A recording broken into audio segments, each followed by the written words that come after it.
Hoy tenemos con nosotros en Radio Canal España a Philip, tatuador. Bueno, Philip, muchas gracias por aceptar la invitación en Radio Canal España. Muchas gracias a vosotros. Philip, cuéntanos un poco cómo iniciaste en este mundo. Pues es un poco desde pequeño ya me vi yo inspirado de, digamos, vida tribal o de comunidades tribales. Y también mis amigos muy joven ya estaban tatuados, así lo vi mucho ya alrededor mío y siempre me ha gustado. Luego, después de llegar a España, tras viajar por ahí con mochila, pues en España sí tomé la decisión al final hacerlo de todo, de verdad, que antes era más como una idea que como nunca va a pasar, pero... ¿Cuántos años de experiencia o cuántos años tienes haciendo tatuajes? Pues la primera vez toco una máquina con 14, 15 años, pero no me lo tomo serio hasta los 19, 20 años. Así son unos casi 7 años ahora. ¿Recuerdas tu primer tatuaje? El primero de todos, sí. Era a mí mismo, de hecho. O sea, yo era tan ilusionado de ya empezar que, bueno, no hice lo mejor, pero me pilló una máquina de las baratas y los primeros 2 tatus me hizo a mí mismo. De hecho, los tengo aquí en los dedos todavía. Son los de los dedos, ¿vale? Sí. Genial. ¿Y cómo te sentiste cuando te hiciste los tatuajes? Pues muy bien, en verdad, porque era como un... Sí, eso es lo que quería. De hecho, empezó con los dedos porque ya tenía claro que quiero que sea visible y que no sean solo 1 o 2, sino tenía claro que quiero llevar un cuerpo con un poco más que 1 o 2 tatuajes. ¿Cómo trabajas el tema de diseñar con tus clientes? Pues es un poco, depende, diferente de muchos otros, me imagino.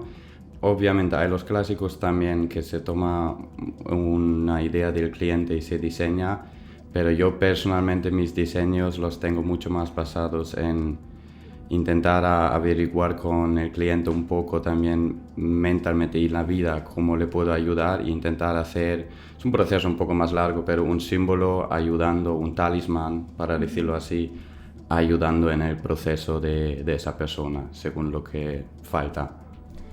¿Tienes algún estilo en particular que se pueda ver reflejado en tus tatuajes? ¿O cuál es el tipo de tatuaje que sueles hacer? A ver, estilo, sí, si le quieres dar un nombre es como entre tribal, ornamental.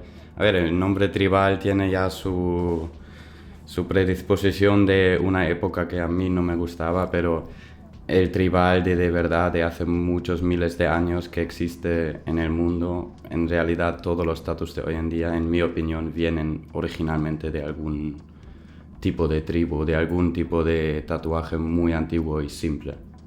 ¿Qué consejo le darías a aquellos que quieren hacerse un tatuaje, pero por alguna razón no se lo hacen? ¿Qué consejo le darías? Pues primero sin prisa, porque con prisa se llega a luego tener que tapar cosas o arremetirse, sí puede pasar. Hacer muy bien, buscarse un artista que estás muy seguro. Cuando vas a esa persona te sientes seguro, te sientes conectado con esa persona, porque al final las líneas no son todo, la energía y la experiencia del tatu es muchísimo también, es una gran parte. Así que te caiga bien la persona y que ves un buen trabajo y un buen portfolio. ¿Cómo ves las tendencias de los tatuajes hoy en día? ¿Qué estilo? También depende un poco del país. Yo últimamente me he ido mucho por Europa haciendo guests y en cada país hay un poco diferentes tendencias. Aquí en España y también en general lo más grande me imagino, y es un poco obvio, es un poco el realismo y cosas muy pequeñas, que eso ya a quien le gusta, pero es un poco la tendencia hoy en día, sí. ¿Recuerdas algún tatuaje que sea muy significativo para ti de todos los que has hecho? ¿Uno en particular? A ver, hay muchos muy importantes, pero sí había un cliente en Milano que había una experiencia muy intensa y que había perdido su padre antes, y cuando le hizo el tatuaje yo le estaba ayudando un poco a pasar por el dolor sin pensar más por detrás, Y luego me vino llorando porque me decía que justo su padre estaba a punto de morir y no sabía cómo manejar ese dolor, y el proceso del tatu le ha ayudado mucho en eso y me tocó mucho. Es muy importante cuando los clientes quieren escoger un tatuador el tema de la higiene y la limpieza de las herramientas. ¿Cómo manejas tú la limpieza? Sí, es obviamente importante, muy importante, si no lo más importante. Yo personalmente, como hago el tatuaje sin máquina, o uso solo los palitos de madera o la aguja sola, pero yo también hago herramientas de madera que los tallo yo y los doy con pirograbado.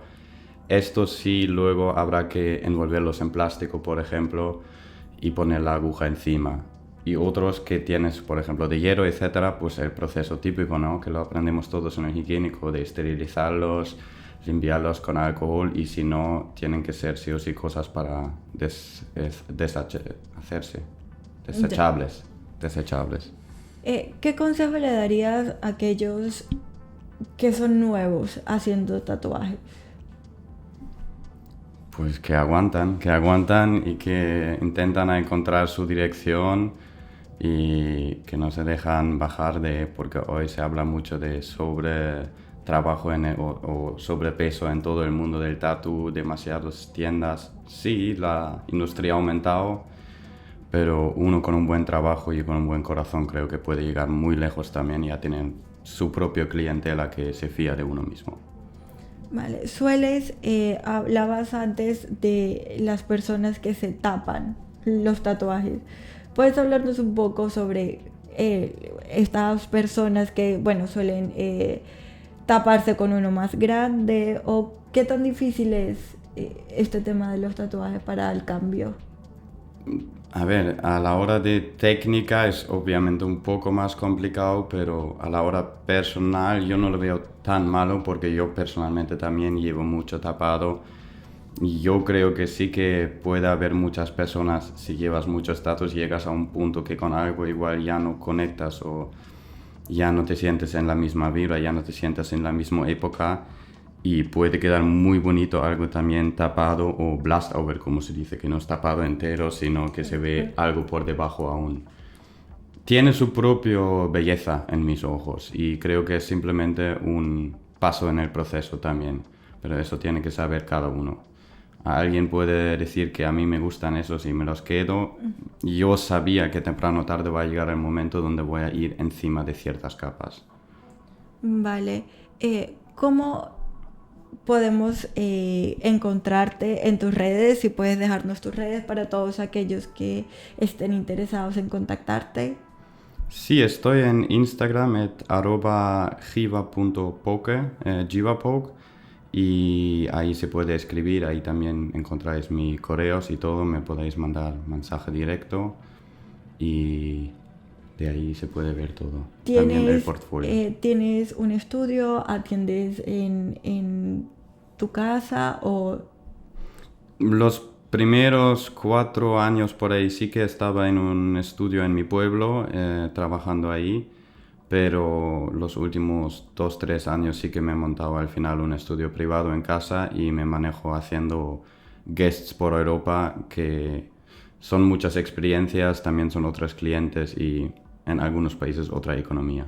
¿Nos puedes contar un poco sobre esos clientes que atiendes en el extranjero, afuera de España? Sí, a ver, se nota bastante un poco también diferentes culturas también a la hora del tatu, que eso es para mí importante. Y sí, por ejemplo, Holanda o Alemania hay mucho más movimiento, diríamos. Es como en Barcelona, en España sí que hay, pero en Holanda o algo así, por ejemplo, hay muchos estudios con mucha calidad y también se ve mucha gente con otros tipos de trabajos o de tatus encima que son de mucha calidad, que a mí personalmente a veces, por lo menos en Comunidad Valencia, lo echo de menos un poco. Los hay, pero mucho más ver espaldas enteras muy guapas, o cuerpos enteros súper bien hechos. Eso sí que hay bien en otros países a veces y aquí a veces lo echo de menos. También depende de la zona. Philip, cuéntanos un poco sobre la diferencia en cuanto a las técnicas que tienes para hacer tus tatuajes.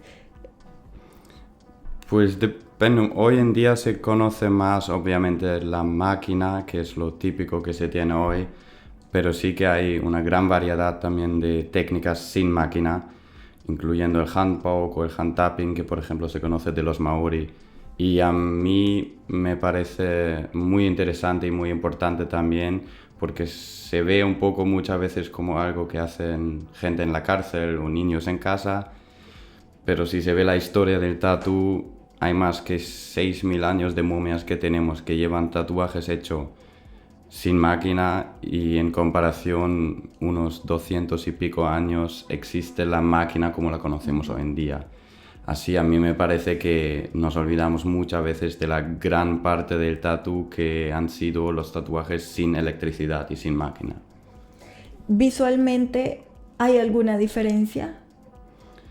Eso siempre depende, pero en principio no y sí. O sea, se puede obviamente dejarlo un poco más brusco, un poco más el estilo tribal, pero en un principio con una buena técnica, sin máquina se puede hacer todo lo que se puede hacer sin máquina. Hay igual ciertas formas que se hacen diferentes, como las sombras en realismo, igual si va más hacia el puntillismo, pero en un principio cualquier estilo se puede hacer súper bien también sin la máquina. Vale. Bueno, Philip, muchas gracias por aceptar la invitación acá en Radio Canal España. Muchas gracias a vosotros por la invitación.